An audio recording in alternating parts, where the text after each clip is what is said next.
if you know the question. And so if you like, just proceed however you want to present. Sure. Well, thank you all for having me here. Again, Amani Kelly, and district, Colby's district. So, Okay. so really, my interest in joining the board is to, essentially be able to be an ethical, practical voice and help the community have a voice for, a seat at the table, essentially. I'd say, in summary, I want to help foster the mutual trust between the community and the police. And I guess my background, familiarity with civil rights and equity issues. I don't really have much of a background in civil rights and equity issues. I can say that last year I did help my company create a diversity committee, which I'm part of. And I'm familiar with the Fourth Amendment, of course. And under being a man of color as well, having some I'd say some issues that may have happened growing up also. So I am familiar with the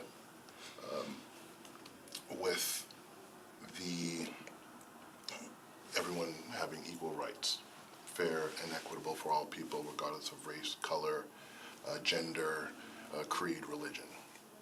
So, and then my background with the criminal justice, other than having a lot of friends or friends that have been in the police community, military, etc., I don't have much of a background in criminal justice. However, I am familiar with criminal justice, and that the criminal justice system is for people that have committed crimes, and the delivery systems, institutions are the police, the courts, the jails, and the prosecutors. Again, policing practices, I understand that good policing practices will harbor good relations. Community policing practices does harbor good relations with the community leaders, and also helps with the public safety. I think that's my 3 questions. Okay. Do you have any question from the community I members? have a question. I mean, you touched on just personal experience. I'd like to give you an opportunity to expand on that. Have you lived in Nashville for a long time? Yeah, so I've been in, it'll be 2 years in March. Okay. So this March, so 2 months from now. What was your experience growing up in a different city as opposed to what you feel like it would be like growing up in Nashville right now as a young African-American male? Yeah, absolutely. So I grew up in a city called Salem, which is the Witch City, which is in Massachusetts. Yep. So it was a very, it wasn't as diverse as Nashville is. So, I pretty much grew up around a lot of Caucasians. So my experience was I was singled out to certain extents, situations. Some may have been warranted, others I believe were not. But I think as long as I was respectful to the officers, then it wasn't anything that was above and beyond the normal policing activities. Mm-hmm. So to expand on your question, how I believe would be different here in Nashville, I think with I think it's more diverse. There's more of there's more community here in Nashville, and I think the difference, is that my 10 minutes? No, you're good. Okay.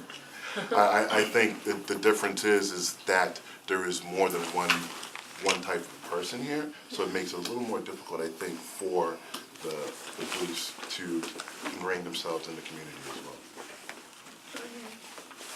Any other question? Do you have any questions? I'll follow up with another one then. Unfortunately, Mr. Mendez is not here. He's been at the other 2 hearings, and so I'm trying to remember some of the questions he asked because he's really good at asking questions. Sure. One that I think would be interesting to hear from you on is, as we put this group together, what do you feel we should be looking for? So I think there's, diverse backgrounds. I think that's important. I think someone that certainly has a strong understanding of civil rights issues, someone that has a strong understanding of policing practices, but also someone that has the ability and I will talk about myself a little bit, but the ability to bring diverse groups together, and is responsible for being a thought leader within that group and delivering messages that may or may not be taken well by the broader community. But being able to have someone to have a rational voice within this board to be able to band and come together to move forward with messaging. We've had a couple of nominees talk about the importance of data or research. You've got a professional background in research. Can you talk a little bit about how you bring some of those skills to a board like this, and what the importance of research would be in considering what comes before this board? Yeah, certainly. So I think research and strategy go hand in hand. So when you think about strategy, right, it's not just how do you get to one way to get one place. It's all of the things around that to accomplish the strategy, right? The focus. So when you're doing research, you want to look at all of the different variables. So when you're thinking through, if it's a case or if you're thinking through a situation, first, how did we get there? What was the outcome? But maybe start with the end in mind. So I think to summarize, it's really thinking through the strategy, and that will help you dictate where the research is going to begin. Yep. Any other questions? Do you have any closing, conclusion statement?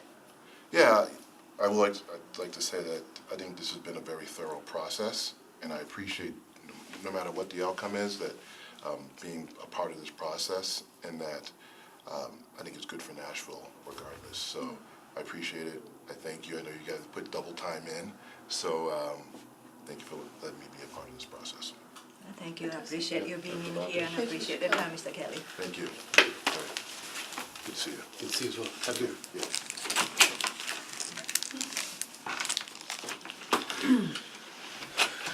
What time do you have me at? 1:08?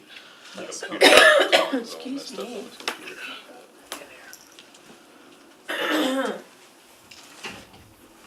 Where is Bob? Good question. I don't know. But for our viewing audience, Councilman Mendez was at the other two meetings. So Where's Waldo? Right. Always bring, great question to this committee. yeah, yes, that's right. I'm trying to remember because he did have good, consistent questions, trying to be consistent. Yeah, the one question you brought up is the one, what should we look for as the members of this particular committee? It's been unusual for someone to not use more of their 10 minutes before we have time for questions, so. Yeah, we've had a few, but Dorothy McCrady.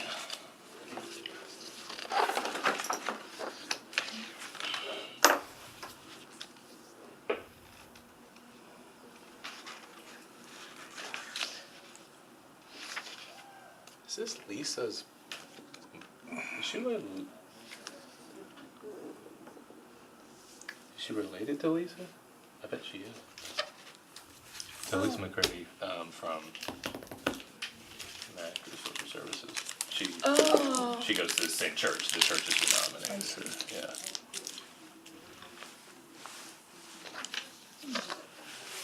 Hey Sherlock, look at you. Well, I recognize the church. The church is in the district, so I've worked with Lisa on a couple of things. Yeah.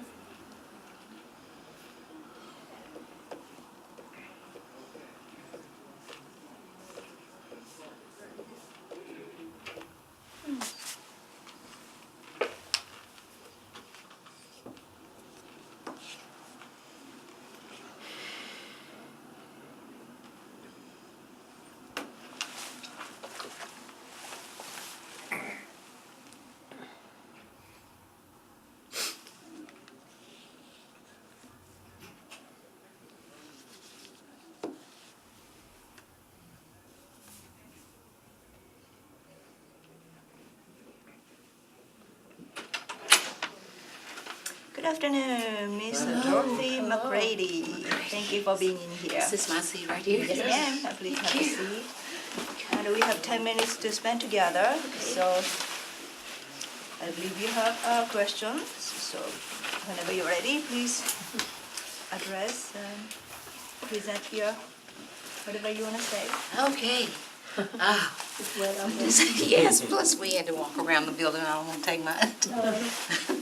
But my interest was piqued in this because I felt like Nashville could become a model for an oversight board, and that it was put to the people to decide that, oversight was needed. I'm a little out of breath. Okay. I feel like oversight is like supervision. If you don't want none, don't need none. So hopefully this can be, a new beginning for this city to bridge those gaps that we have. Okay. Almost up there. Okay. I think, and also the purpose is to have transparency and to increase accountability between the citizens of the city and the police department, to build bridges instead of barriers. A lot of times we try to do things, but we don't have the people involved as part of the decision making, and I think that this can be a way of having that here in the city. If that's enough said on that, my background, I'm a 37-year retired state employee. 30 of those years was spent in management. I'm familiar with civil service. I know that you have to work within the parameters of the police department rules. But I think by having the oversight, you bring another set of eyes to the table. Because I worked in human services, I'm familiar with the audience, that we have. Everybody wants to be safe.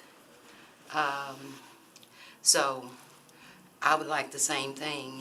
My background is that I don't have any bad incidents with the police department. My former son-in-law is a policeman. My son was with the sheriff's department for 13 years. He has a master's in criminal justice.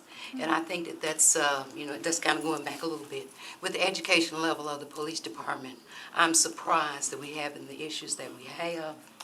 And so rather than, just kind of understanding people, maybe you can take my understanding and my wisdom and put it in a place where it would be kind of impartial, platform already where, I can make a decision and offer suggestions to how we can better make this thing work, where, we're not, where something bad doesn't have to happen in order for you to figure out you need oversight.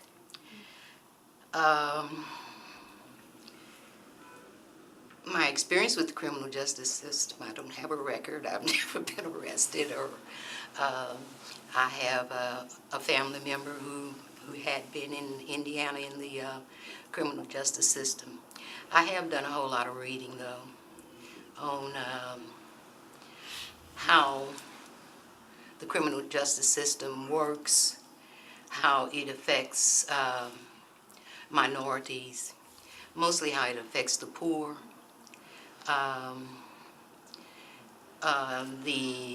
Looking at the mentality, say, of police officers, their training, but you know what you know, and so no matter what training you have, you still have certain biases that you probably bring to the table. But I just have the excitement and the desire to see both sides. I think it's a great thing to have citizen, a layman's input in the decisions that are being made about everybody's safety. Do you all have questions of me? Is there any question from the committee members? I'd like you to expand a little bit more on the second question in regard to your experience in civil rights and any background or stories that are relevant in your life Yes. that you would bring to this experience. Okay, what I can bring is that my roommate and I were the first African Americans allowed to live on campus at Bethel College. It was then. It's Bethel University now. Didn't have any real bad experiences, but it was between 65 and 69, so, I was right in the middle of the civil rights movement. I didn't grow up in Nashville, so a lot of the things that were going on that were, say, violations of civil rights, I was kind of protected from that in the small town that I grew up in. I'm a preacher's kid, and so, everything that my parents could protect me from, they did. But, I'm well aware of the civil rights movement. I've always used my right to vote. I'm a part of our community organizations, which involves also, a good relationship with the police department. But as far as civil rights, it's just being black in America, I'm going to know, what my rights are, whether they have been violated. I've lived long enough to know that I'm not, on guard looking for a racist behind every tree. It is what it is. I am able to recognize that. But that's as far as civil rights. I've had it from both sides, I've had them and I've not had them. So that's probably my background with civil rights. Any questions? Do you have any closing statement? Well, I'm excited about being here. My daughter's with me today, and I was nominated by a group, so I did have the petition with the 50 names on there, and they were very excited about, at even my age, that I would be interested enough to want to venture out into this this new thing. But I would love for Nashville to be a trailblazer, even though there are other oversight committees in the country, to be a trailblazer and how it really can work and be effective. So that's where I am. Thank you so much. Well, thank you. Appreciate Really you all. appreciate And you who are taking you the all? time. Just tell me. Yes, I'm a council member, Mina Johnson, Okay. chairing this committee. Nancy Van Rees. Okay. Councilman Steve Glover. Okay, I see. I Bob Mendez. okay. Colby Sledge, we're Tabernacle of Glory is in the Tabernacle of district. Glory, Yeah. yes, I kept looking, I said, this person. Glad to see you. Glad to see you as well. Okay, so, but Thanks, I'm honored for that people had confidence enough to nominate me to be a part of this, and we'll just see.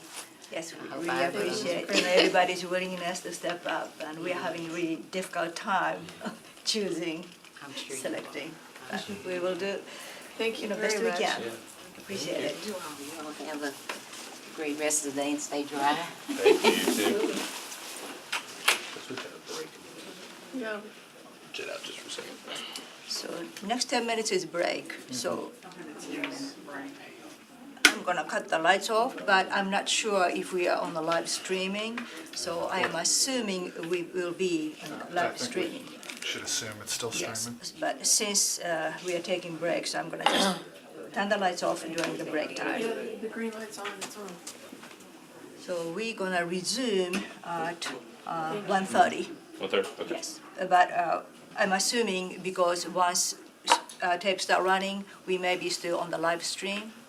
So even Gotcha. though we have 10 minutes break, probably we are still I'm online. gonna take advantage of that sandwich thing you said.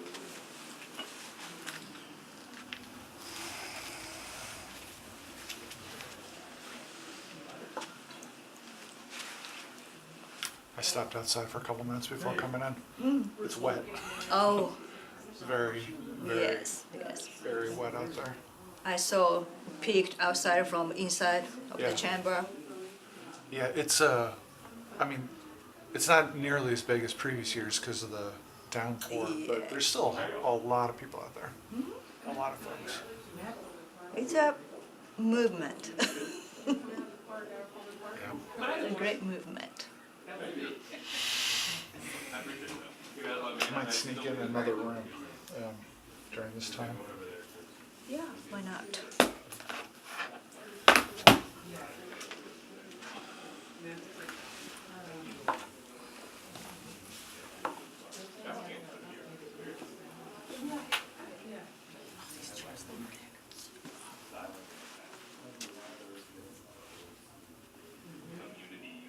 Like rec league feel to it.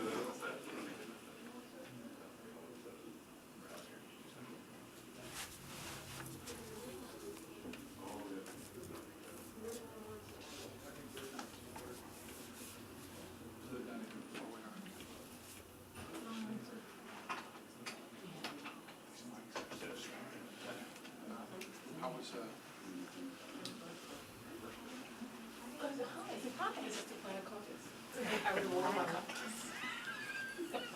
I didn't get to even look outside.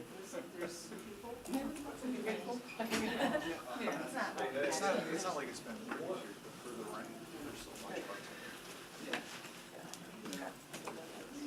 We have new organizers this year. Next year, it'll be a whole other matter. I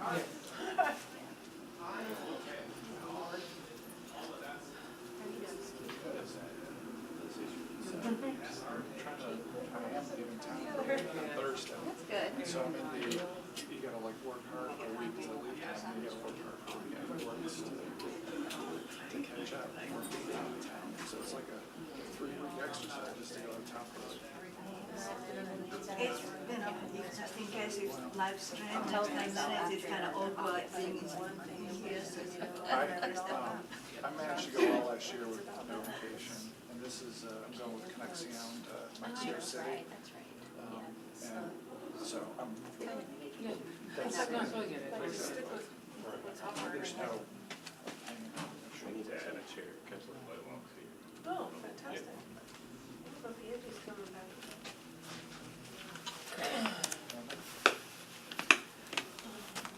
There was a slide for break. Yes.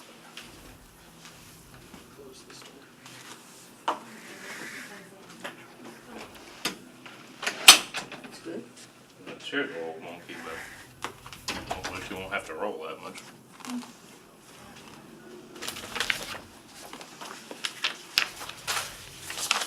Actually, you know what? I'll just put a set out and then I'll switch chairs.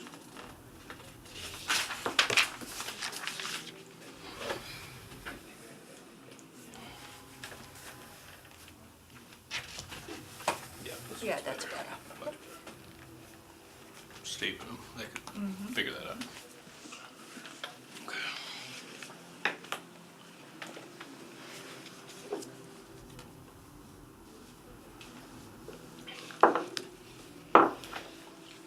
I told myself I was gonna turn that thing off and then I forgot, I plugged it in and forgot to do it, so that ding was on me. see.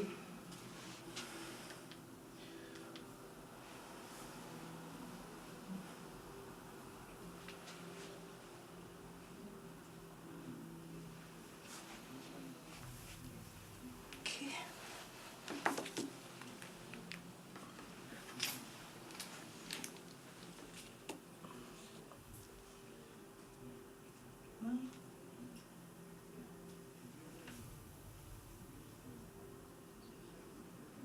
The next person is from my district.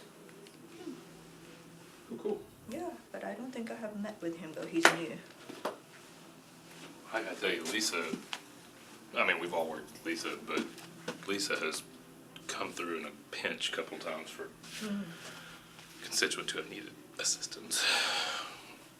And as it always happens, it's people ask for help right before things get really, really, really bad. So she has been great. I heat this up.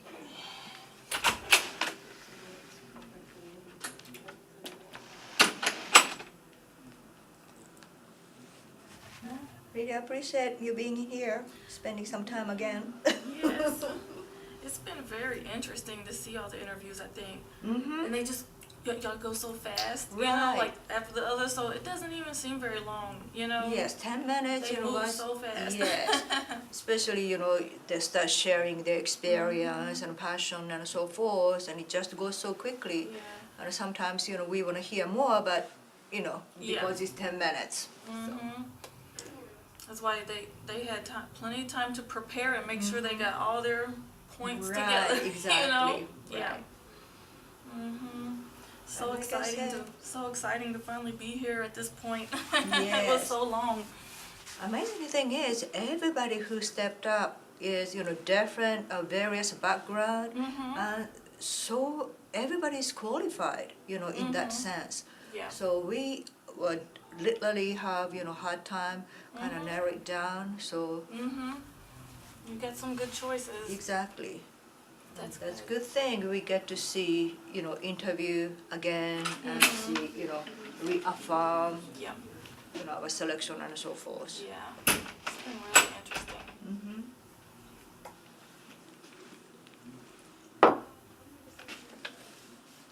You weren't in this room on Thursday, were you? I know you're here No, Wednesday. I was Wednesday, not Thursday. I don't know who was in here on Thursday. Somebody was. There were a couple of folks in here. Yeah. Wednesday was so interesting. I kind of wished I had come on Thursday. Thursday we had a really fascinating Yes, group. It was yeah. That's good. People Right, of, yeah, diverse background and Yeah. mhm. Go back and watch the other ones online. Yeah, I've got to do some of that too. Yeah, it makes a good podcast too. If you just put it on and Oh, while yeah. you're doing other stuff, Oh, you that's listen, a and good it's like, idea. what day? You What know- day? yeah. That's what I've been You doing. know we ought to be doing stuff like that, like in podcast form. Yeah. I mean, we ought to be throwing stuff on. Yeah. It's like, I'm just listening to the audio of it. Yeah. Oh, that's Miss Brooks. Next one. 2 minutes. Well, if anybody can, that's gonna be a tough one for me to. He's gonna.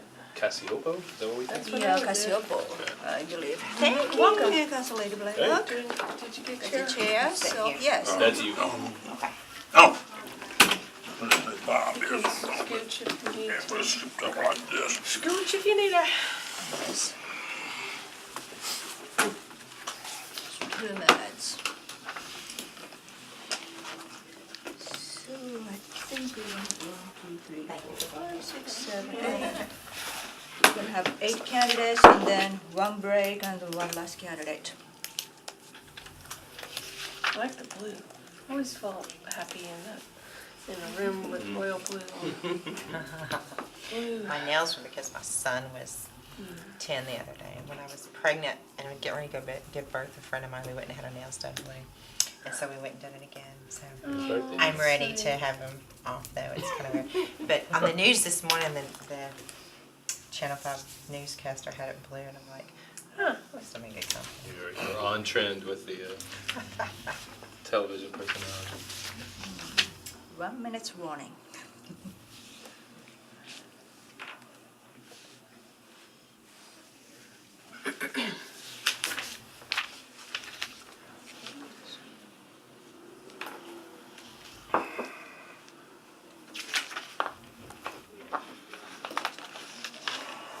Okay, I'm gonna turn it on.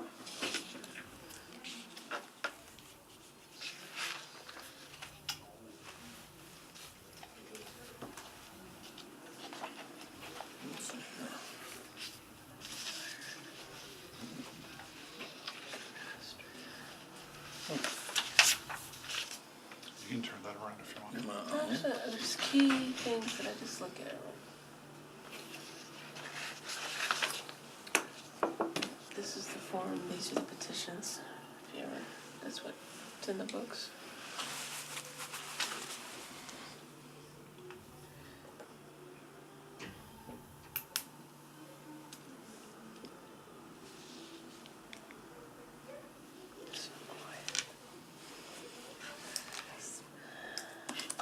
We're now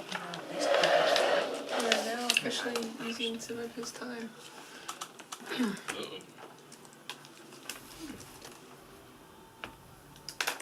Yeah, let's get these here.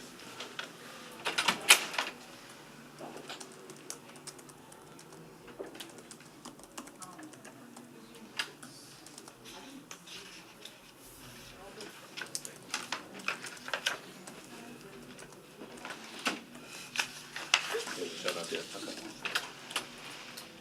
Not yet. Would you like to tell that to him? He's not here yet, but if he comes within the 10 minutes, we'll bring him back. Sure. If not, Okay. we'll go to the 140. Okay. Okay. For the viewing audience, we are waiting for Mr. Stephen Cascioppo, and we will resume when he arrives in the room until 1:40.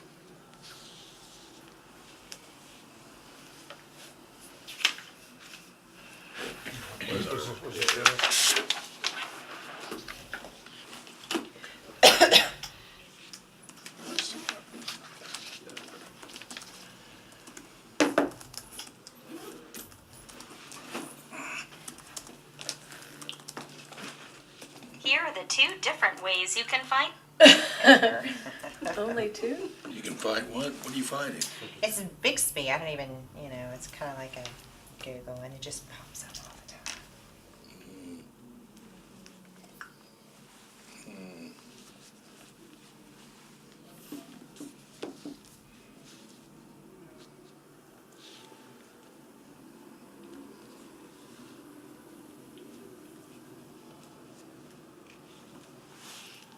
So for the future reference, since we do have a break in 2:50, if Mr. Cascioppo arrives late and if he's willing, he could fill this 2:50 break time. So, or if he shows up within the next 7 minutes, we can use that 7 minutes for his interview.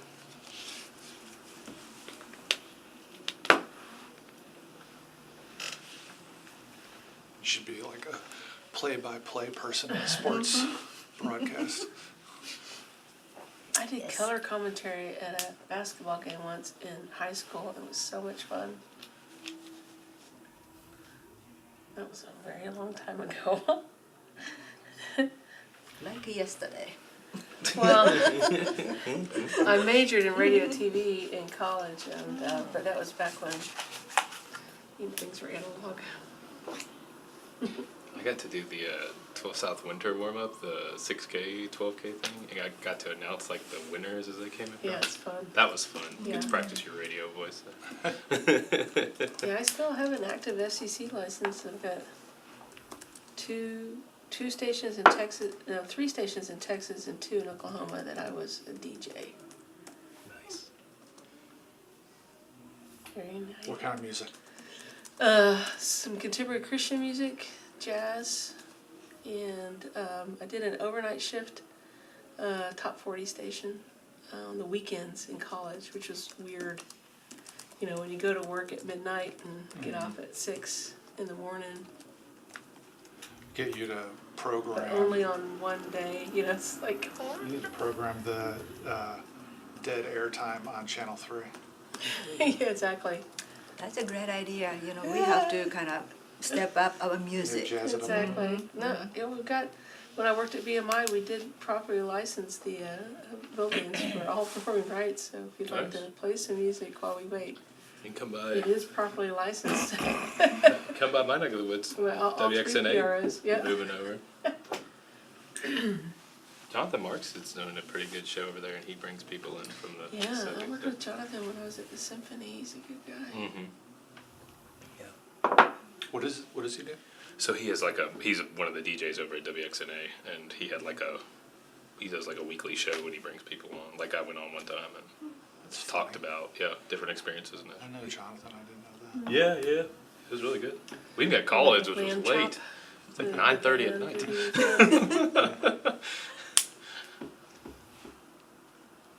I know him from the same place you do. Yeah, well, yeah, that's right. We didn't even know each other when I was at the Symphony, I don't think. Well, I don't think we overlapped. How long were you at the symphony? 2.5 years. I was there for Road to Carnegie. I was their social media strategist. I remember that. And website manager. We did the whole website redo and social media.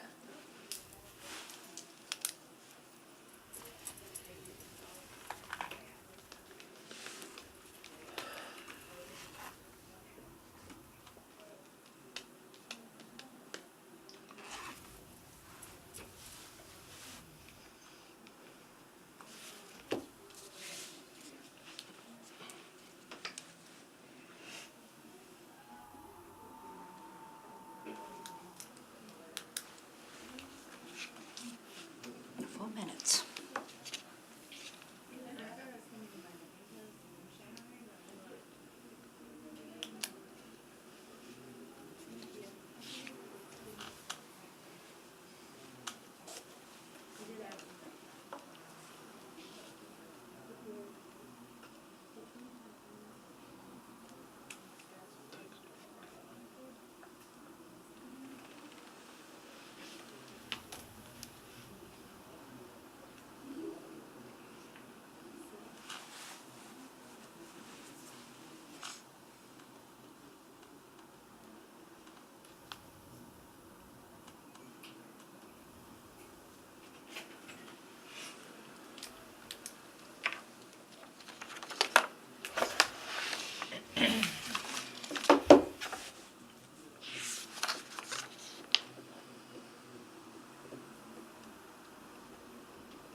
I couldn't figure out what was going on. Yeah, that thing People came calling me? right down Charlotte. It went right over my building. I didn't know anything Charlotte. about it till I saw the headline.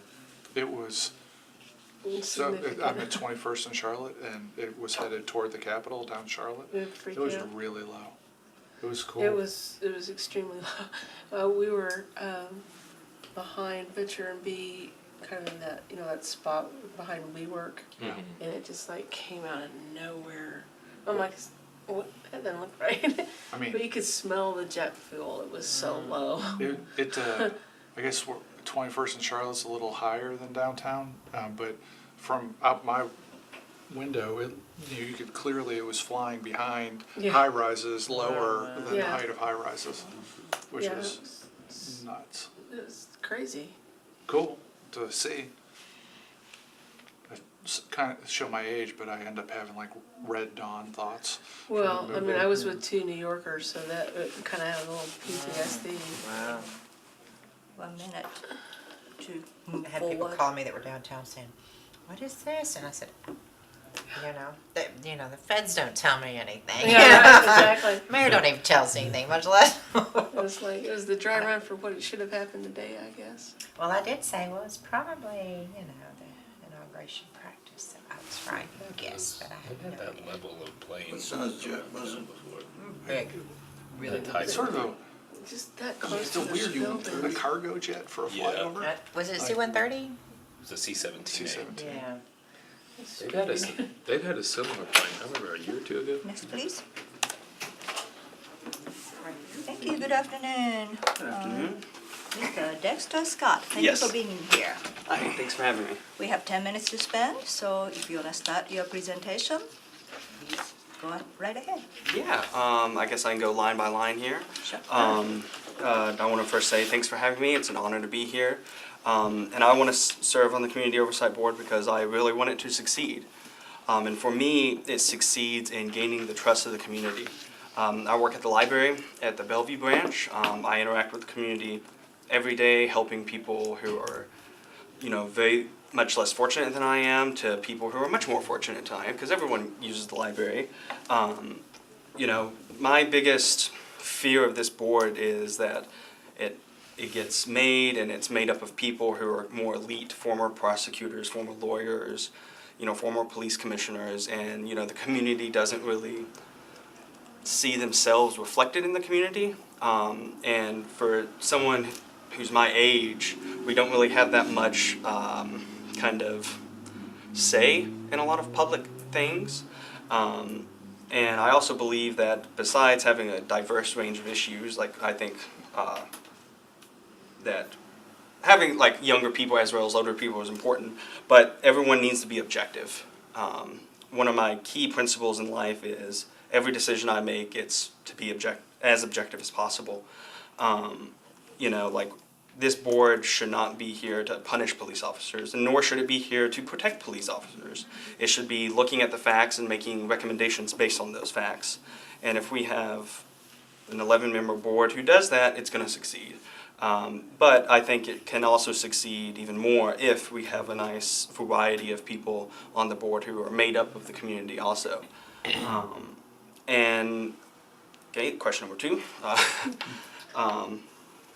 I should have came up with more flowy things. My background was civil rights and equality issues. In terms of civil rights, not much, but I grew up in a household that abused drugs, alcohol, and everything that comes with that. I had police officers come to our house many times. I don't really have any negative associations with that, but it definitely impacted me. I grew up sometimes without having electricity, without having running water, and then I've even had points in my life where I've not had food and I've lost weight because of that. I've been able to kind of get myself out of that situation by a combination of hard work and luck. I realized that if I was of a different skin color or a different gender, maybe I wouldn't be where I am today. Maybe I would still be in an abusive household. Maybe I would still kind of surround myself with the wrong people. I've been very lucky to get out of those situations. And, there's a lot of people who grow up like me who don't. And the simple fact is that the people who don't get out are more likely to not get out if they are a person of color, if they're a woman, if they have disability issues. I've been able to kind of see other people who've grown up in similar situations who've just not succeeded, who's kind of struggled with mental health throughout their life, who's struggled with keeping jobs. And it's really sad. And, I know that a lot of people, like when I talk to people, they don't think of me as a privileged person, but I'm very lucky to have gotten out of that situation. And yeah, that's kind of where I stand with civil rights and equality. Let's see, please describe your background, experience, or familiarity with criminal justice and policing practices. I got my undergrad degree at UT in political science. So a lot of my kind of criminal justice and policing practices knowledge comes from my undergraduate law classes. I considered becoming a lawyer, but as I said before, I grew up very poor, didn't want to take on $150,000 worth of debt, but I really enjoyed those classes. I got to learn a lot about the justice system. One of our classes was on the 4th, 5th, and 6th Amendments alone, so we did deep dives into Supreme Court cases, what the difference is between probable cause and reasonable suspicion, what to kind of do when, maybe your rights are infringed upon, whether it be always recording yourself, always being very clear when you're speaking to a law enforcement official.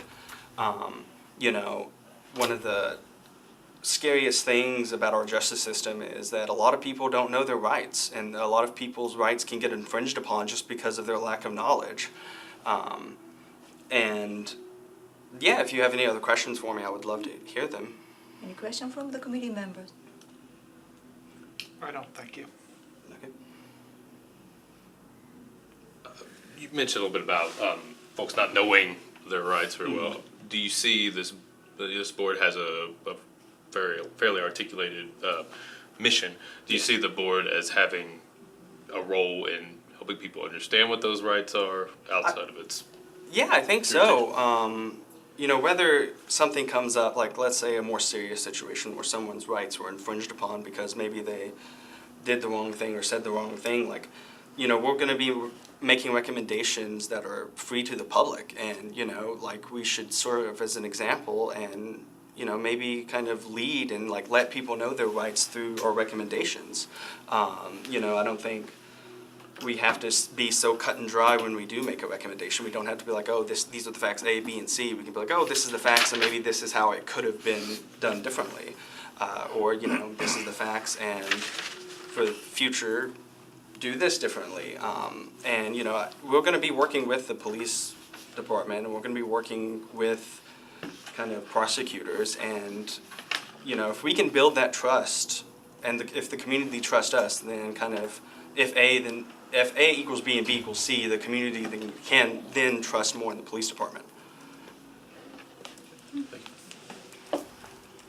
Do you have any closing statement?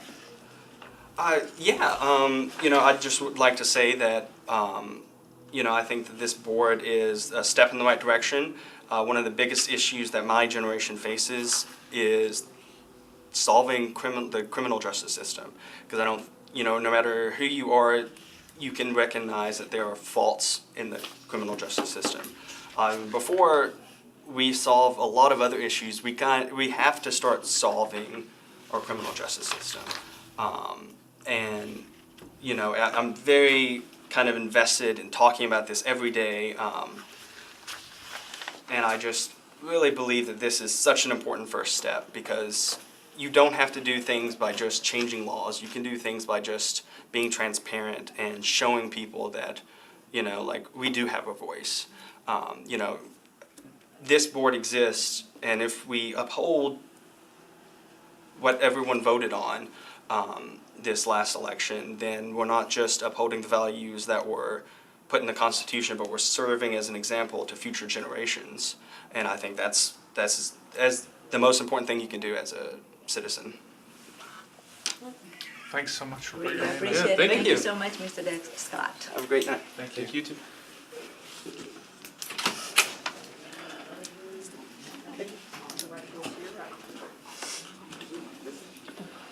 Our page indicated that he was nominated by FOP, but his application just says it's a petition. So Yeah. I was going to ask him, but then I looked at his application.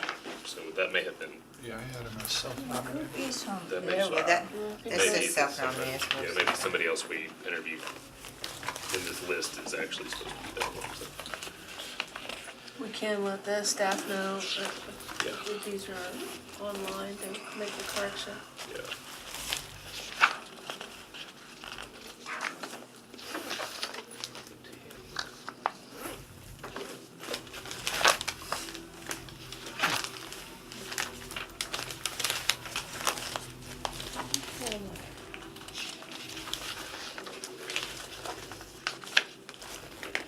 I have everything else in my purse but a pen. Do you need a pen? You want to borrow one? Yeah, let's get that. I got an extra. Thank you. Sure I do. You don't, I know I do in my bag. Say thank you, darling.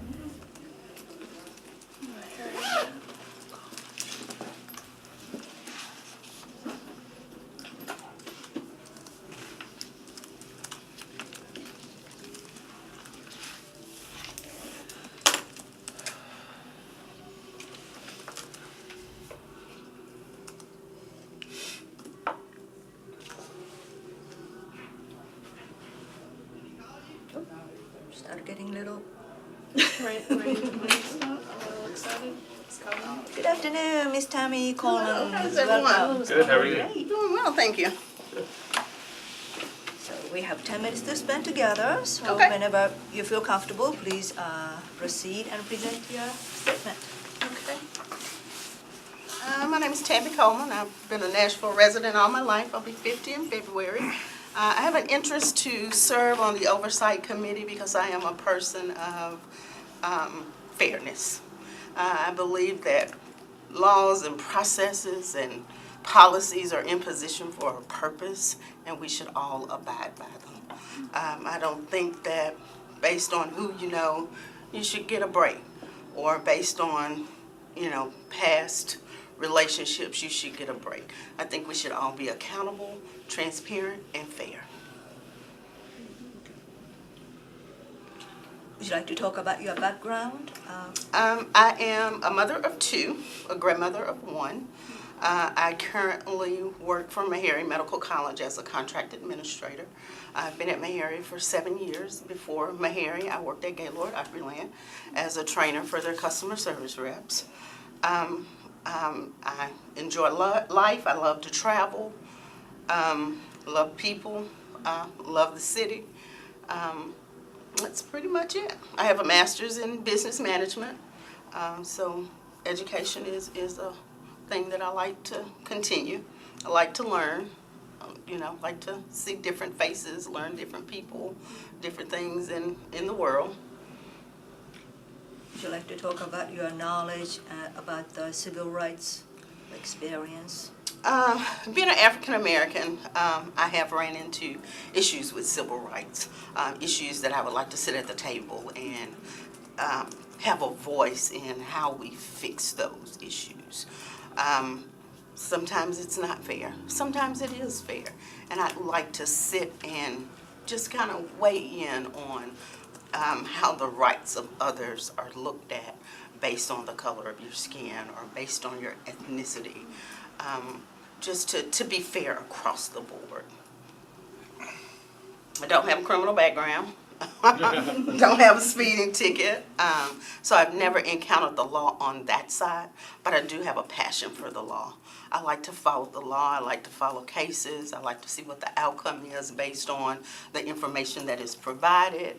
I like to weigh in on just general conversations to see what others think about how certain things that affect our city are being handled and how people are being held accountable or not being held accountable.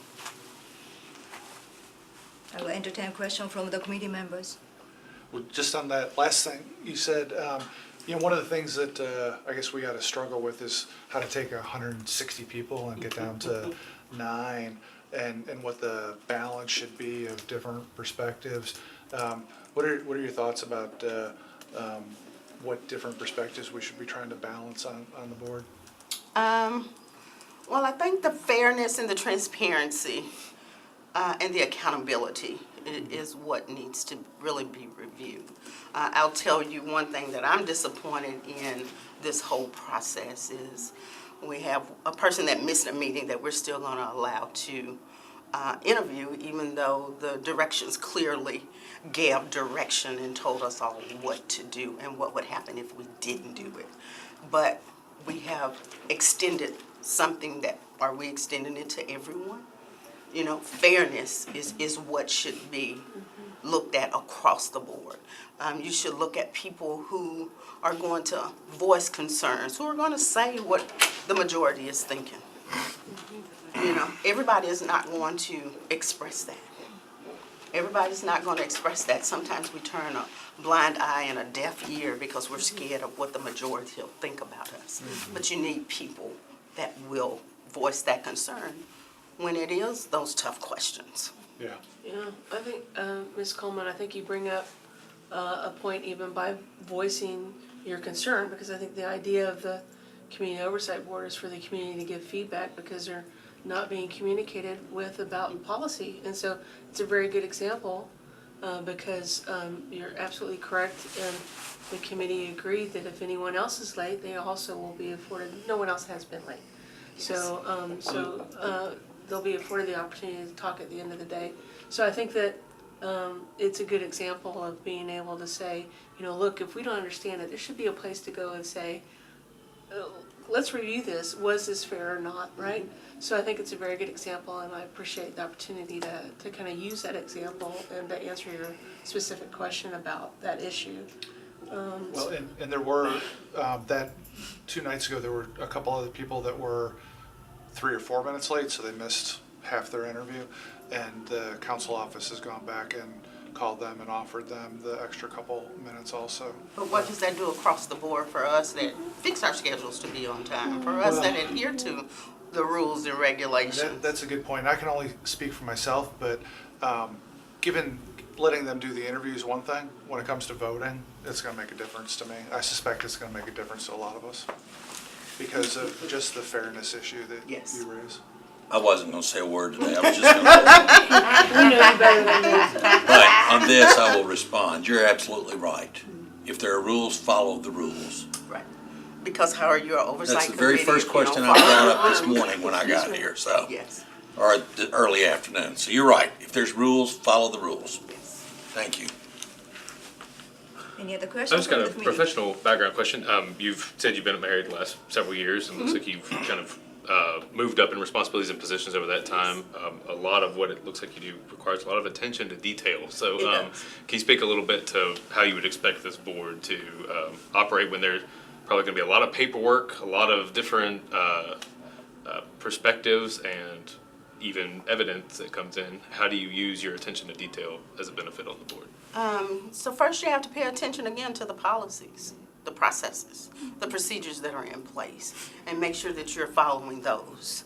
I believe that if you stay on the right path, you'll get the right result. You should not waver based on friendship, business relationships, grandmother knows uncle. You should stay in the black and white. Pay attention to what those documents that have been vetted, that have been approved, that we are supposed to follow. Thank you.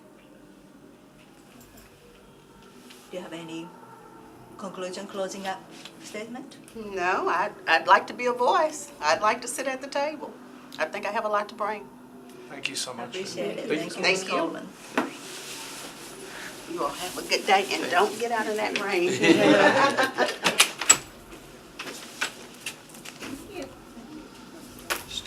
Stage 4 leukemia, that's the final stage, isn't it? I don't know. Jeez. I got a buddy of mine, he just put him into the hospital for pneumonia. And they've also now told us he has stage 4 leukemia. I'll let the staff know about that That's not sounding good. correction on the form in case It's it's like, appropriate. wow, where's that That's first, great, thank you. second, third Well, step I mean, go? frankly, I mean, he's pretty private, so if knowing him, it probably just Didn't didn't. help. Wow. I hate to hear that.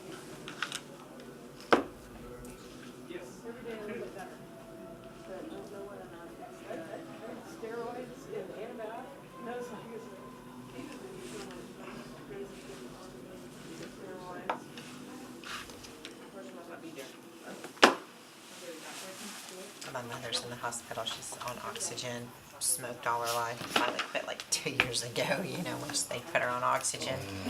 She's not doing very well. She's been in there for a couple days, they say she's gonna stay in there a couple more days.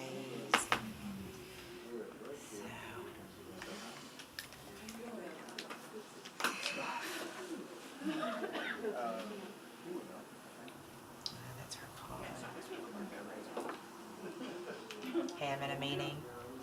What's going on?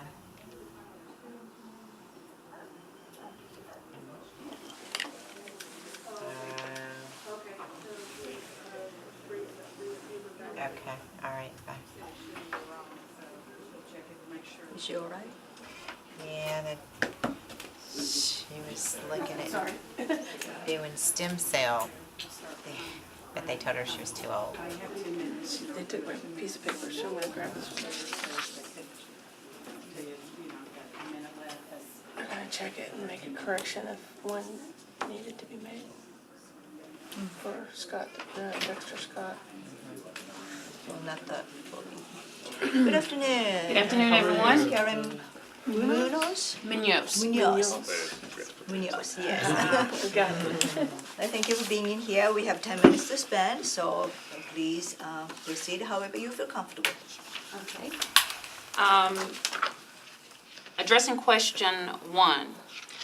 You've asked, briefly explain my interest in serving in the committee, Oversight Board, and my reasons why I wish to serve. I'm interested in making a difference in Nashville by ensuring the transparency of the committee members the transparency of myself, and equality and upholding the civil rights of all individuals here in Nashville, Davidson County. My reasons include taking part in setting precedents for judicial equality in this city, and to be an example of other city-states to follow in the pursuit of judicial equality by upholding civil rights for all individuals, whether they be citizens, government officials, and/or police officers. Addressing question number 2, describing the background, experience, and/or familiarity of civil rights and equality issues in which I'm familiar with. Well, I'm an office manager for Vanderbilt University Medical Center. I hold a bachelor's degree in business administration, business management, and I studied business law briefly. I have worked in Metropolitan Nashville Public Schools in my prior career for 25 years as a paraprofessional, as a business office manager, and also bookkeeper. I am familiar with the Civil Rights Act of the 8 Civil Rights Acts of my era. This would include being familiar with the Civil Rights Act of 1964, in which gave me insight on how to teach and govern our youths of today. This sought prevention of discrimination in schools and the workplace by prohibiting discrimination based upon sex, race, color, national origin, and religion. In addition to the Civil Rights Acts, I am also well versed in PL-94-147, which gave all special needs students the right to a free and public education. I've been experienced in dealing with civil rights issues during the course of that 26 years at Metro Public Schools. Now, at Vanderbilt University Medical Center, being a front 4 office manager, I'm a transitional leader. Therefore, during the course of my years, I have found that I won't ask you to do something that I want. This being said, civil rights pertains to everyone, whether they be employees,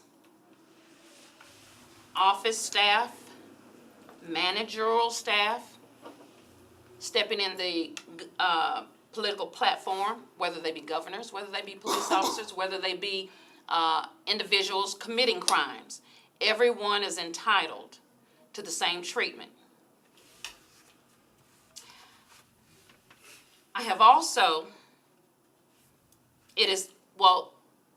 what I've spoken of before this, it also has placed me in positions such as it has for all of you all, for a fair choice of schools in which to be educated in, the opportunity for us to place our children in integrated schools, to have a higher educational experience. I've also been afforded the rare opportunity of traveling overseas for mission trips, such as Honduras, Guatemala, and places in which I call my second home, El Salvador. I speak and communicate in Spanish, as my husband is an El Salvadorian citizen. Please describe my background and experience and familiarity with judicial and policing practices. My father was a deputy sheriff for over 30 years under the leadership of Faith Thomas, as was my uncle. He was the chief of homicide for several years. I also applied here at Nashville Metropolitan State Department on 2nd Avenue to become a Metropolitan police officer here in Nashville, Tennessee. I was chosen as part of a group being tested to become a police recruit that year. Unfortunate for me, my father wanted other choices for me. Thus, I didn't make that class. I had practiced to become a police negotiator. I want to say this, outside of everything that I have written, is that everyone deserves fair and judicial treatment, no matter who they may be. I stand before you, as do 182 other individuals who are looking for a placement in which to serve. My duty as a person, as an individual, as a citizen, is to uphold all laws, to respect everyone, to give everyone fair and equal opportunity and treatment. And I vow to do so. I also wanted to say, I'd like to thank this commission for taking the undertaking of putting together such a collaborative effort in formulating such a committee. Proud of Nashvillians for voting this resolution into effect.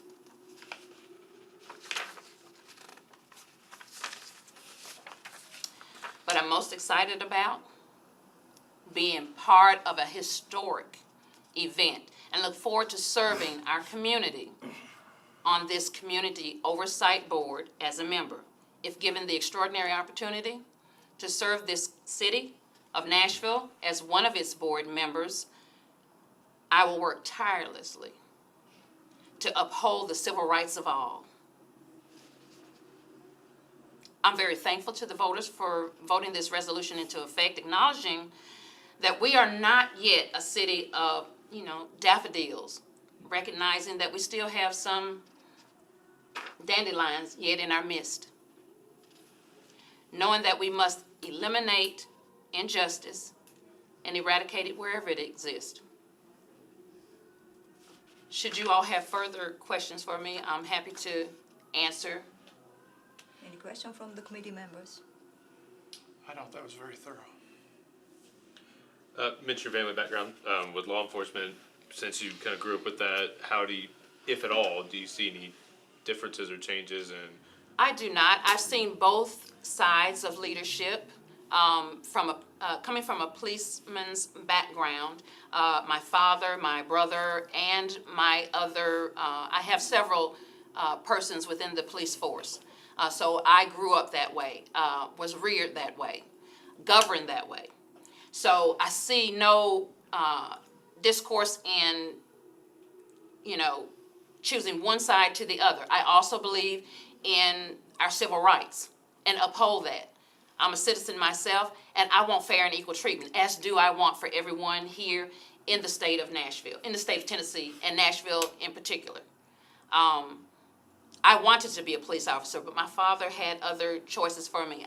He sent me to school to become an architectural engineer, assisted by computer technology.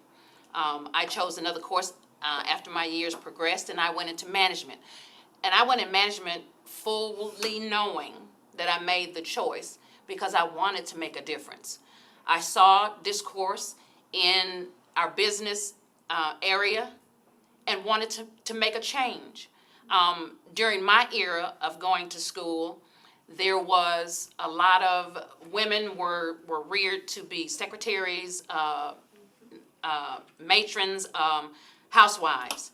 I didn't want that for myself. And I saw unfair and unequal treatment in the workforce. And so I joined the workforce as being a manager so that I could make the difference. I could show other women. We could be out there and we could treat everyone equal, whether they be man, woman. It didn't make a difference. But me alone, I couldn't do it. But working with a team of managers where I could be heard, that's what I did. Any other questions? Thank you. That's all. Thank you. Really appreciate being in here, Ms. Munoz, and hope you have a great afternoon. Muchas gracias. Que te vaya bien.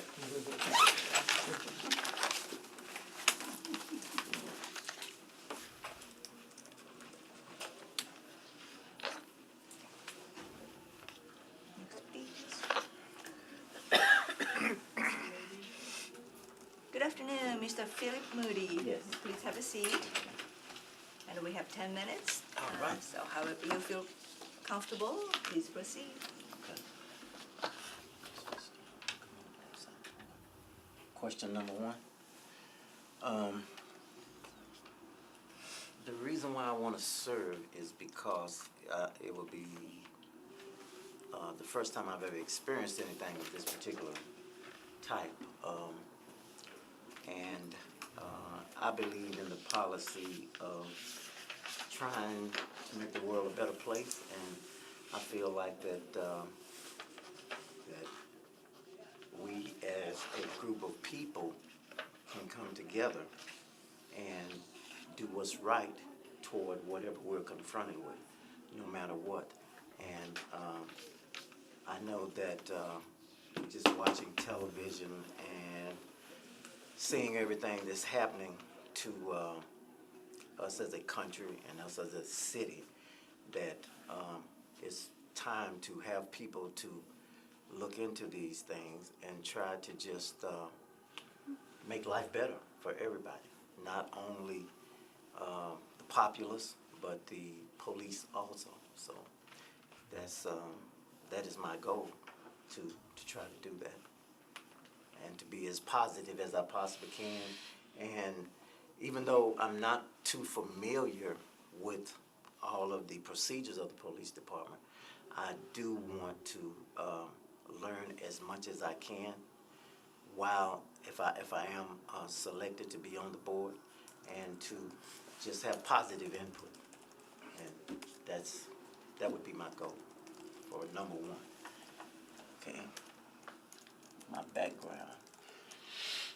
Well, I am a 41 and 9-year veteran of the federal government.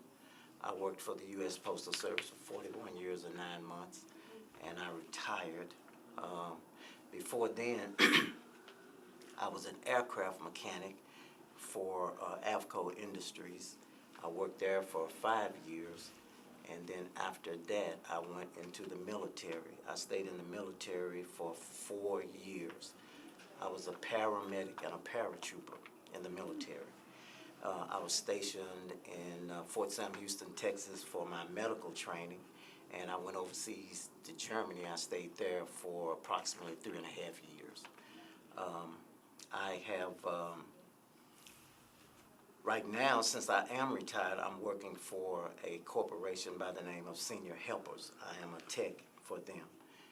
And I have patients. I go in and out of hospitals throughout Davidson County working with the elderly and people that are most basically suffering from dementia and aren't able to, aren't able to do for themselves. And well, that's just about it as far as that's concerned. Oh, I'm taking care of my mom. She has dementia herself, and she's been with me for 7 years. I have 3 grandkids. The oldest is in Florida, and I have 2 who live in Goodlettsville. I am single, but I've been married twice. So hope that's not 2 strikes against me. But I'm divorced, and I've been divorced now for about, I'm going to say about 30-something years. So that's that. Okay. I think I got my background and everything in there. Please describe your background, experience, familiarity. My familiarity with the criminal justice and policing practices. The only thing that I know about the criminal justice system is basically what I see and hear on television. Mark Gwynn is a friend of mine, and he was the director of the TBI. I'm also a realtor. I wear a lot of different hats, and Mark bought his home for me, but he and I have been friends for going on 20-something years. And as far as policing practices are concerned, I don't know what their practices are, but I do know that they have probably one of the most hardest jobs on this planet. I can only imagine if I was getting ready to go and see a patient and the livelihood was highly elevated, that I may not come back. I may be shot or whatever, you know. So I understand I understand the positions that they're in. And as far as justice is concerned, I guess justice is blind, and that's why we have that lady with the camouflage on her head. So I'm assuming that if I am awarded this position, I guess it would be on my shoulders to be able to decide whether someone was right or wrong. Everyone makes mistakes, but I think we all will agree that some mistakes are just a whole lot worse than others. And I would do the best that I can. I would always do my due diligence. I do study, and I would make sure that I would be speaking not only with my mind, but with my heart also, because I can only imagine what someone and some of these people have gone through their livelihoods. And so I think that's just about it. So. Thank you. Is there any question from the committee members? Councilmember Mendes? The officer-involved shooting from last summer, do you have an opinion about whether that shooting was justified or not? From what I saw on television, I don't think it was justifiable. The reason why is because the individuals were running away from him. Now, I don't know what the policy is. I don't know if he has the right to shoot someone that's running away from him. I really don't know. But, and I think at the just that quick, for you to chase someone and their back is to you and you shoot them, I don't know if they're allowed to do that or not. But to me, I don't think it was justifiable simply because the guy was running away from him. Now, if he was coming toward him, it would have been a different thing, because then I feel like the officer's life was at stake, and I'm sure he wants to go home, and he was doing what he had to do to protect himself. And then I also remember having this debate with some more friends of mine, and they said, well, what if he had ran into some place where he was camouflaged and ambushed the officer? That, I really don't have an answer for that. And to be honest with you, I don't know if I was in the officer's position, maybe I would have shot too. Maybe I would like to think if I would have used my weapon, that I would have tried to wound him, to slow him down, to maybe. But it's a hard decision, and I know they have hard decisions to make. So. Thanks for answering the question. Appreciate it. Do you have any closing remarks in 1 minute? Not that I can think of. That's just about it. I have a question. Sure. Do you see any need for these 11 members to go through any training? I think so. I think that I know that I would like to go through training, because when I do something, I like to try to be the best that I can be at it. And just being here on the fly and feeling like that I could participate, but I would like to participate at the greatest level. I would like to have the best training so that I would be well equipped. Because when you're dealing with people's lives and livelihood, I think that there's never too much training. Thank you. Thank you so much, Mr. Moody. Really appreciate your time. Okay. Thanks very much. Oh, you're welcome. Appreciate it.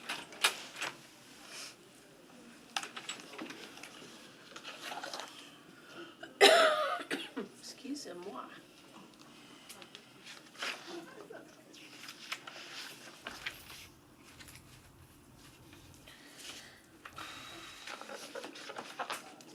Good afternoon, Mr. Doug Jones. Please have a seat. Thank you. All right. Good. We have 10 minutes to spend together, and please proceed however you feel comfortable. Okay.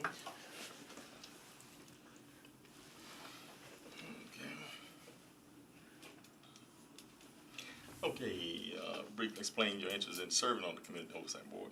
Well, I was nominated by the National Black Police Officers Association, the Nashville chapter. And they know me well. I've been a member for over 20 years. And so once they nominated me, I felt I had an obligation to serve on this board. Also, they know my record and my history. I worked with the police department actually for over 30 years. I supervised, I was an officer for 10 years, and I got promoted, and I supervised the last 21 years as a sergeant in the field mostly. Out of the several hundred officers I've supervised, I lived by a code that fair and equitable treatment. If you interview any one of them, I guarantee you probably would not find one of them that said that I mistreated them or abused them, even though sometimes I was directed to, and I refused to. I would take the blunt of the complaint before I would allow them to be mistreated. So this is the way I feel about that. I also, since I retired in 2012, I've worked in the community. I give back to the community continuously. I do workshops at churches. I'm all free. I do community service within our school districts. I've assessed over 13 schools in different cities. Different cities in the state and out of the state. All pro bono, I want to give back to the community. That's what I feel about. I was blessed to serve and retire unscathed. I never was injured. I was injured minorly, but I never was really in a position where it was just detrimental to me. So the main reason I want to go about doing this, I think that I have the experience and the history to be fair and equitable in everything I do. I've been on both sides where I've been a law enforcement officer involved in shootings and other different situationals. I think it would serve the community great if I was selected to this board due to the fact of all my extensive knowledge and experience within the police department and in the community. Okay, as far as my background and or familiarity with civil rights and equity issues, when I was born in the Mississippi Delta with 15 siblings on a farm, so I was kind of like in the hotbed of, in the height of the civil rights movements and all the things that was going on with that. We grew up with Fannie Lou Hamer and some of the others, some of the icons of civil rights leaders. My dad used to take me by her house, and she'd sit on the porch using, we'd go by and we'd wave at her. She would also come by our schools and do speeches. During that time, she was being beaten, just dramatically, some inexcusable things that we actually saw. Our dad kind of protected us from actually being aware of a lot of things that we were actually right in the middle of. At some times, though, we were exposed to a lot of things anyway, because some things were so blatant. Actually, 3 of my schoolmates, 2 of my classmates were actually murdered, where the murders never were solved. We have a good idea who did it. Again, that was in the height of civil rights movements, and I think that was important, a lesson for me and my family to continue to carry on to this day, those lessons.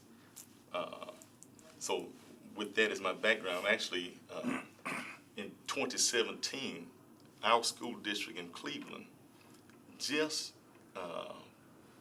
complied with the Brown versus Board of Education in 2017. The high school I went to, you can Google that, Eastside High School in Cleveland, Cleveland School District in Cleveland, Mississippi. So I have a pretty good idea about civil rights and civil rights violations. When I came to Nashville, I was 20 years old. I got on the police department when I was 21, and some of the same activities going on here in Nashville in our community were same things I was familiar with back at home. So I got to speak with some of the civil rights leaders and actually were involved in some of the marches that occurred right here on this street. Senator Avon Williams and several others that I would talk to, and get advice from. As far as the criminal justice and policing practices, after 31 years, I think I'm pretty familiar with the practices. I'm to this day, I'm still a security executive with my own private security company, and I dealt with quite a bit of several issues with the department and in private practice. I believe in accountability, being accountable myself, and making sure the department is accountable. And my background would show you and tell you that when I was abused or observed abuse on any of the officers or myself, my response was I would take it upon myself personally. I took it personal. Because if you abusing other officers or myself, then if you're abusing other officers, then you'll abuse me too. So actually, I responded by actually filing some complaints against my own department. As a supervisor, I had to do that from time to time. I actually found myself in a situation where I had to get a federal complaint, federal court order, to try to right some of the wrongs that the police department had done. So with that being said, again, I'm sitting from both sides of it. If the police department was wrong, I held them accountable. If they were right, I was out front protecting them and speaking highly of the department. I think we have one of the best police departments in the country. I think we have some of the best training in the country. I think we have some of the best officers. We have some of the best equipment. So I understand the difference, and I know them when I recognize them when I see them. If you've been treated fairly, or if there are situations where if I have to, as a supervisor, or deal with the criminal justice system and policing practices, if I see where, I'll give you for instance, if there's a situation where an officer is involved in some impropriety or some issues that he's committed some type of infraction, if you need to know who that officer is, if you need to know his name or what he looks like before you make a decision, then there's something wrong with that. And I've seen that happen more than once. So I think I have an obligation to this community and this city to sit on this board and share some of my experiences and make sound decisions pertaining to policies and pertaining to law. If the law says one thing, the policy says one thing, then everybody should be held accountable for that. It should not be a situation where, again, based on who you are, if I need to know your name before I issue a punishment, that's a problem. That's a problem. And I see that all too frequently. And I don't get too deep into, into those type of situations. But from the day I heard about the cop, my decision was we need that, should have been done years ago. You may run across some people sitting in this chair that always resented the idea of community oversight board. So we need to be careful, or you guys, I'm not going to be in the selection process, who you put on that board. Because if you already have an agenda before you get on the board, that's a problem. That's a problem. I don't have an agenda. My agenda is what's right and what's equitable and what's fair. And I think I've pretty much elaborated on everything. About 30 seconds left if anybody has quick questions. The officer involved shooting last summer, do you have an opinion about whether it was justified or not? Well, I've been asked that multiple times by a lot of different people. Unfortunately, I have an opinion, but being that I don't have the facts, I don't have all the information, I'd be going out on a limb with my opinion unless I knew exactly what was going on. Fair enough. The TBI, and I'm sure a lot of Metro officers, detectives know what happened. With the cameras ain't gonna, I haven't really followed up on all of it. I wanted to before this meeting, but unfortunately, I just don't have all the information. Thank you. Thank you so much, Mr. Jones. 10 minutes goes very quickly. Very Really quickly. 10 appreciate your minutes already? time. Yes. Okay. All Thank right. you very much. Thank you so much. Thank Appreciate you for your guys. service Thanks to for the your service. community. Thank you. You're welcome. Thank you. Take care. Bye.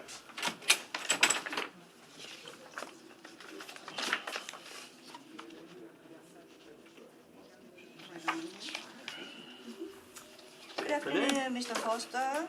Please have a seat. Great, how are y'all today? You have 10 minutes, and please proceed however you feel comfortable. Okay, as a second-generation native Nashvilleian, I feel very vested in the community. I went to high school out in Antioch, and I love Nashville. I feel it's a very good city, and I'm also a very big proponent of our public servants, policemen and firemen alike. I feel they provide very valuable service, and specifically with the police, I think sometimes one bad apple tends to spoil the whole bunch in a lot of people's eyes. So I think one of the good things about this board is the ability to look at not just the police force as a whole, but individuals that may be making the rest of them look bad. But I believe that in most cases, the police are a lot of times underappreciated and undervalued. They really put their lives on the line every day, and I think they need people who support the work they do and appreciate them should be allowed to help contribute to this board. I've had my share of tickets.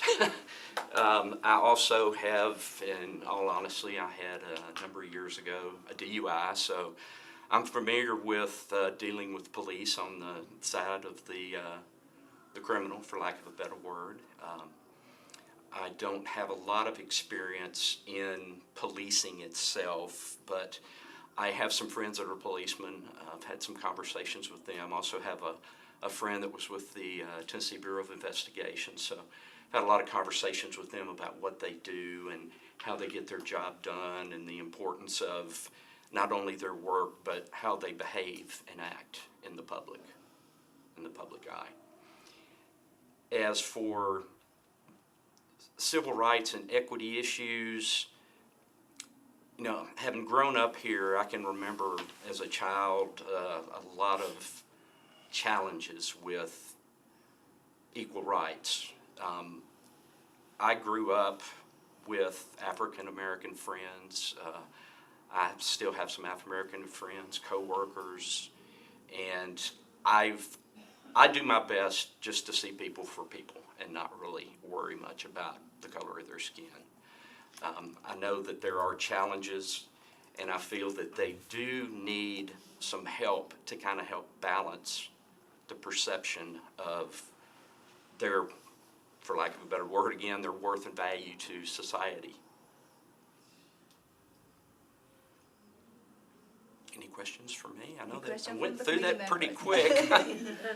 In your questionnaire, you talked about, I forget what question was, but that there's value in having an educated and cooperative public. Yes. And maybe you could elaborate on that.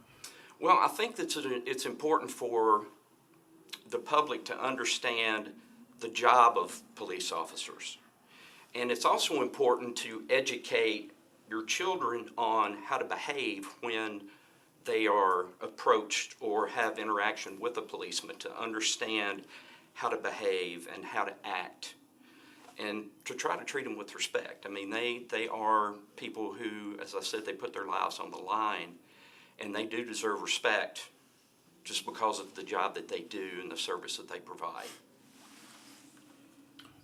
I guess, is there a connection between problems or perceived problems of the African American community and a lack of being educated on how to deal with the police? Is that the point you're making? In my perception, yes, there is a challenge there. I think so many times when people flee from the police, they're really putting themselves in more danger than they would if they just stood and cooperated with the officer. And I feel that that's part of that education that needs to occur, is to let them know they're not here to hurt you or treat you bad. They just want to get down to the truth, understand the facts, and then deal with that accordingly. I'm, given my job and my background, I'm a big believer in the facts. You know, let's look at the facts, try to remove as much emotion as possible, but at the same time still be compassionate and understanding people's positions and where they grew up and where they live. All right, thanks. Sure. Any other question from the committee? Do you have any closing statement? Just a couple of things. As I put in my questionnaire, my job, I manage people and also do a lot of work interacting with other groups. So I have that ability to collaborate and communicate, share facts and ideas, and be able to work together to come to a consensus. I'm also, as I said, I'm very logical. I just want to know what the facts are, and I want to get them in place, get them in front of us, and let's look through them and come to a conclusion based on the facts without too much emotion in place. Thank you so much. Really appreciate your All time. right, Mr. thank you. Foster. Thank you. Y'all have a great afternoon. I hope they gave y'all a break at some point. We got one coming up. Yeah. Good. Y'all have a great rest of the weekend. Thank you. You too.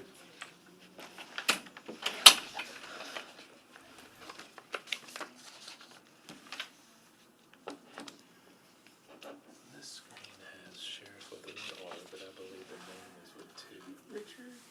No, Did you watch any of the inauguration or anything today? I watched all of it. That's why I was late. Yeah, Yeah, No, I was Two bars. Yes.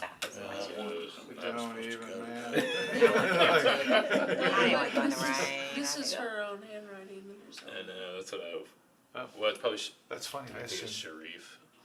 I Could be assumed, Sharif. I assumed it was a guy. I don't know.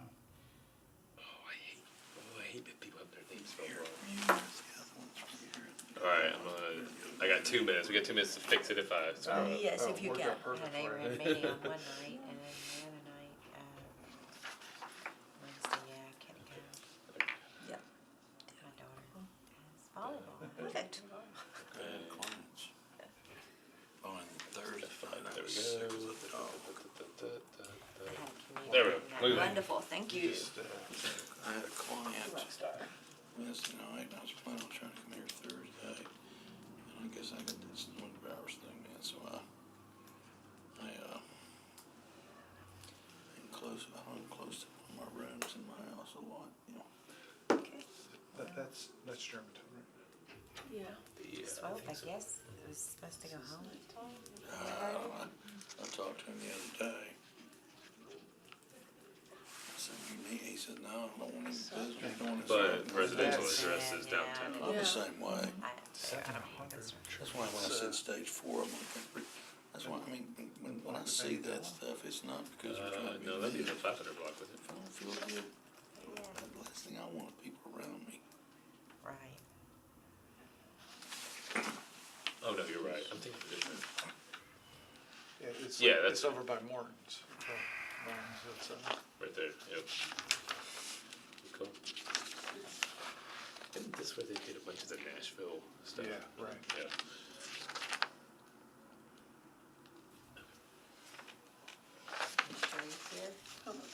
Yeah, we'll go through all that trouble. They still have one more minute. Yeah. They got here.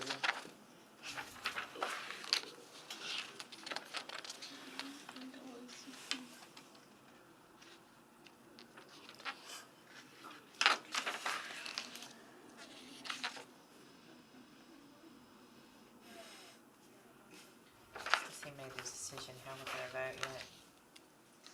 What's that? Has he decided how we're gonna vote yet? Good afternoon, Mr. Sheriff Richards. Please have a seat. Thank you. You said it's pronounced Sharif? Correct. Okay, gotcha. Well, we have 10 minutes, and if you wanna proceed, how you feel comfortable.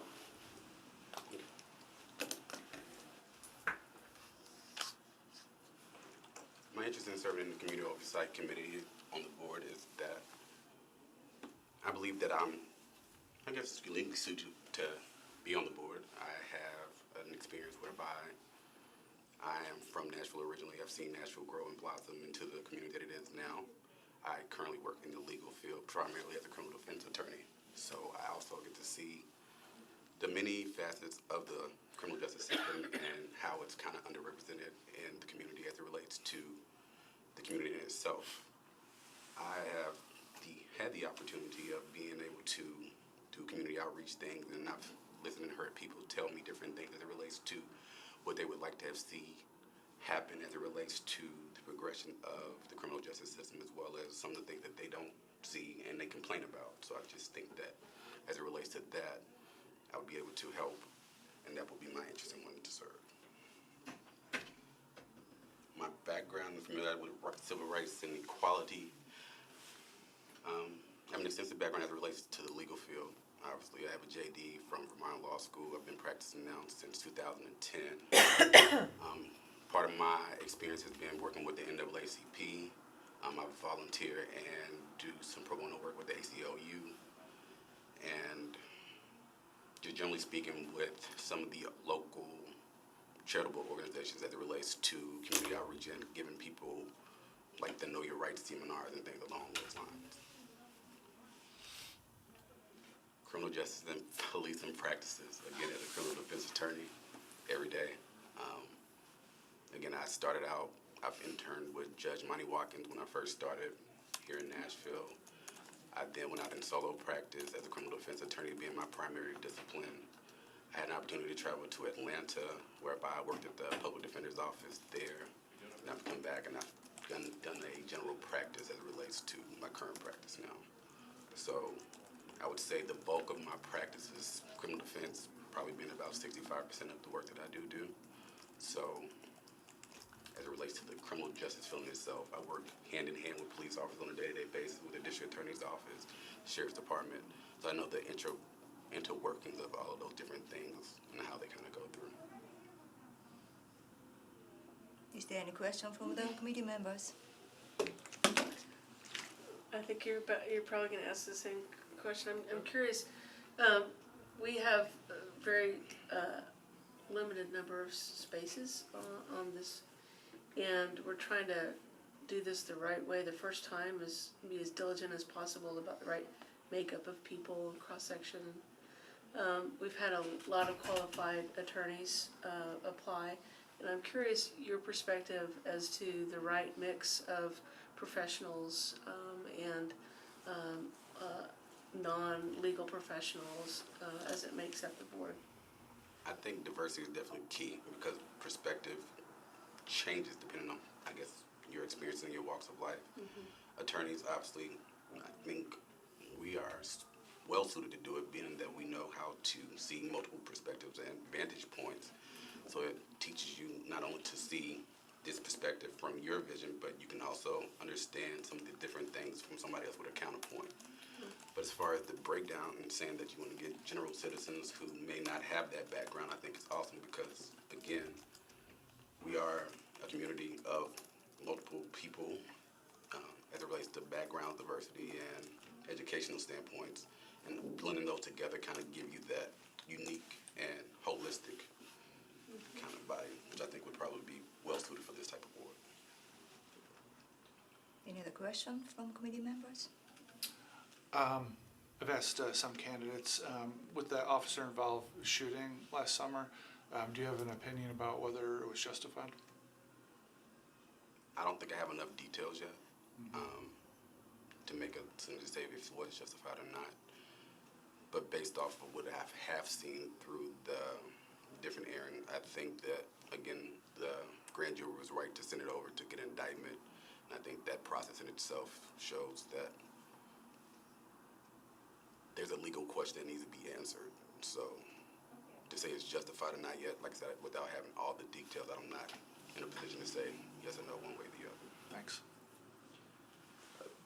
Going a little bit with makeup on the board, Vest 2, there's a thought process about age as well, about different ages on the board. Could you speak, obviously you're very accomplished professionally, could you speak a little bit about what perspective you might bring as being someone who might be younger than the median age on the board? I'm 34. I'll be 35 in May. So I think that perspective has changed. I'm, I guess, on the cusp of being a millennial. And just in my multiple organizations that I'm a part of, whether it be a fraternity or a different board that I may sit on, having that bridge and gaps as it relates to ages kind of helps people see things that they normally wouldn't see or have that perspective. Like, there's old school trains of thought and there are new school trains of thought, and blending those two helps people come to that happy medium whereby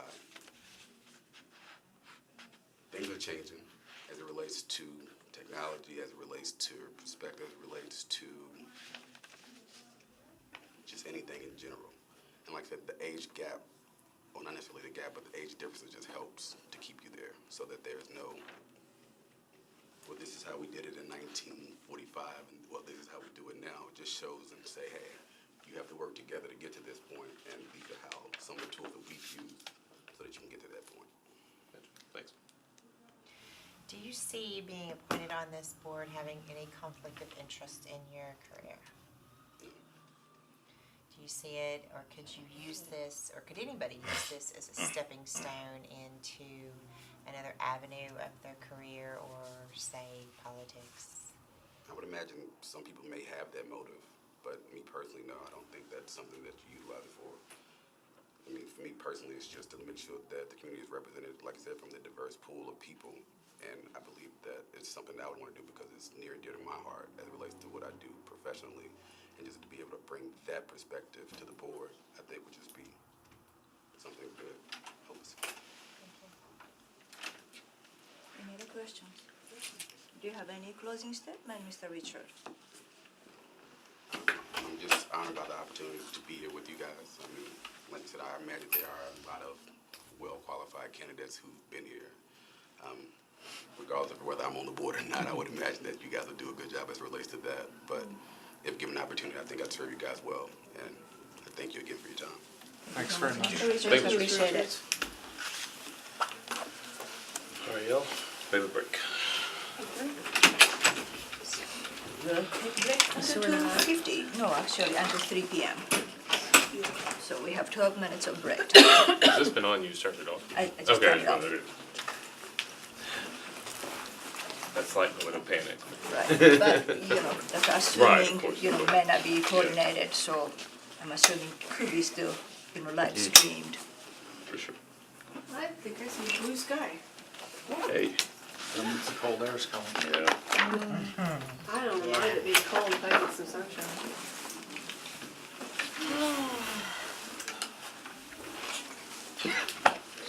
One more candidate, yay. That banana bread I ate earlier has worn off. My stomach's up here growling. Nina made some. I've got some chicken Swiss roll sandwich. It's in the fridge. Oh, yeah. I think I'm gonna see about that. I'm very good at that. That's too costly. You can claim it. Nobody would know.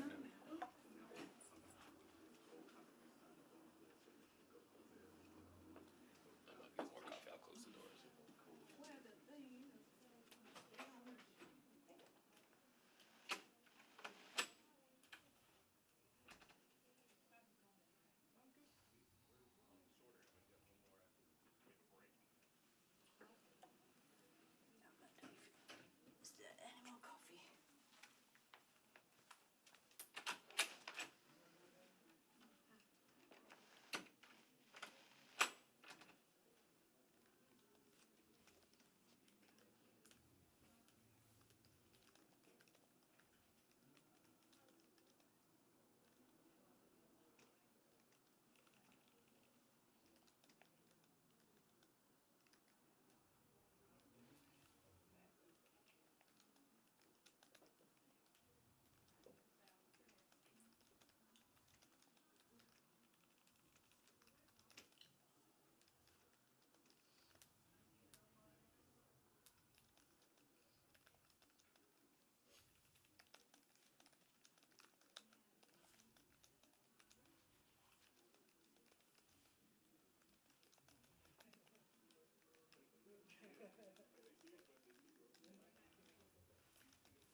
there's one room that should be done already, and then the other 2 rooms are gonna go till 4.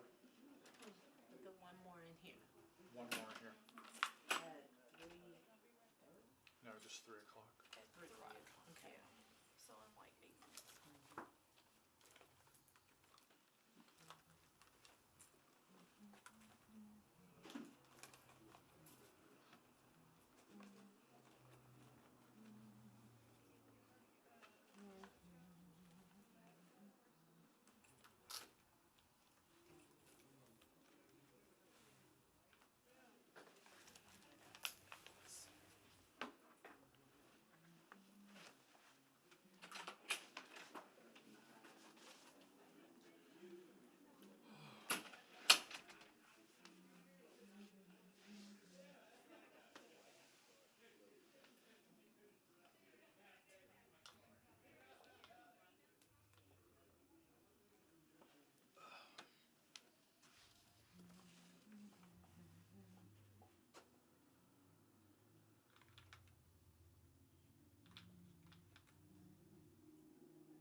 But you can't see from the door. Yeah.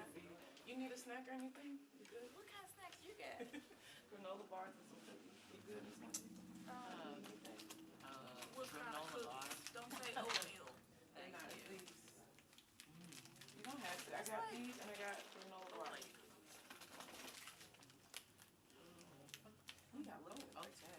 You want to stay hungry? You can stay hungry. You want to go down? You want to make a request? I can go downstairs and get something. They had chips, they had juice. Get some strawberry cookies. I can go get something. I'm just giving them old people cookies. Just hush. If you want some sodas, Excuse me, sorry. Mics are still live. oh, thank you. No, I appreciate that. Good looking out. Thank you. Yeah, I was wondering if Miss Sheila's had gotten recorded also. Because There was a lady in there writing stuff. Maybe it was a journalist. Well, I really wanted to video record it, but I didn't know who was allowed. And so but he was saying that they got mics on. So maybe Yes, sir. I don't know where the camera is. I don't know if it's too look, yeah. There it is. okay, so yeah, they can't see y'all from this way. But will they, I don't know. It was live, but I know it'll probably be paid on Channel 3 again, so maybe you have a TV recorder or something, you could record it. Oh, they'll play the interview? Yeah, they've been playing the interviews that were live on these on Channel 3. What time? I don't have. I don't remember what time. Yeah. Oh, yeah? Well, I was only able to watch them online live. I just want to record. I just want to clip. I just want to be able to keep it. So But like you probably could watch Channel 3 while they were playing, like online, like on Channel 3. Did you buy these somewhere? It's a vending machine. Oh, I thought like you actually like went to a store and was Y'all like, know her and have spoiled her. I'm just like, who goes to the store that's like, I should buy these? Nah, it was high maintenance. Listen, if you want something, let me know.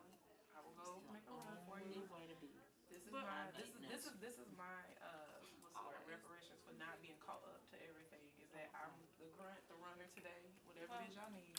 If you ain't got this to be machine, I really appreciate you. No. That's very sweet. I just got like a bunch of stuff because Miss Theta was really hungry. How long is the break, did they say? And I'm worried about Mr. Mark. So, I don't think room one is on a break yet. No, I think they're still gone. so in 3 minutes, Here, I is got the an beginning of extra the last one in here. Oh, really? Yeah. Okay. And then I'm in room 2, but Okay, 3 minutes. Guess I have time. one more.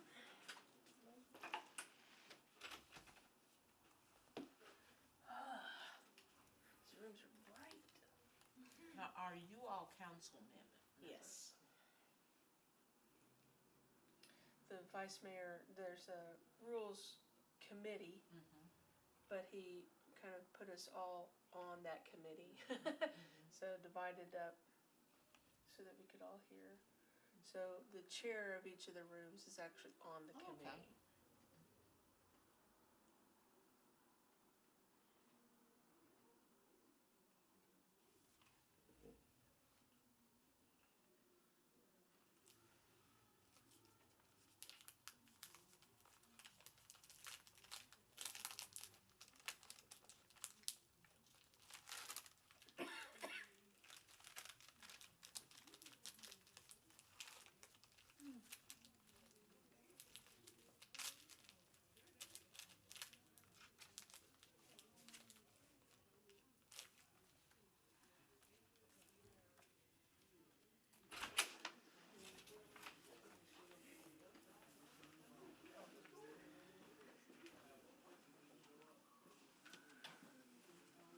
Okay, 1 minute. 1 minute's warning. So it'll be this committee room. And I just said we're gonna switch over at 3 o'clock. It's 2:59 now. So if you wanna hang out.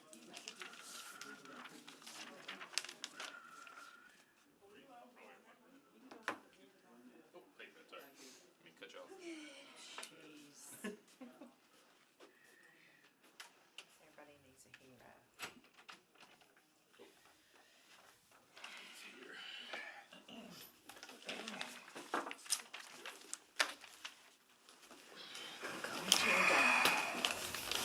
This is our last one, right? Yes. Running a little. Okay, I'm gonna turn it on.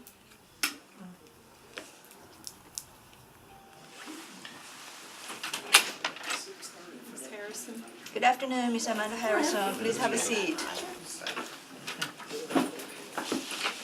We have 10 minutes to spend together, so however you feel comfortable, please proceed.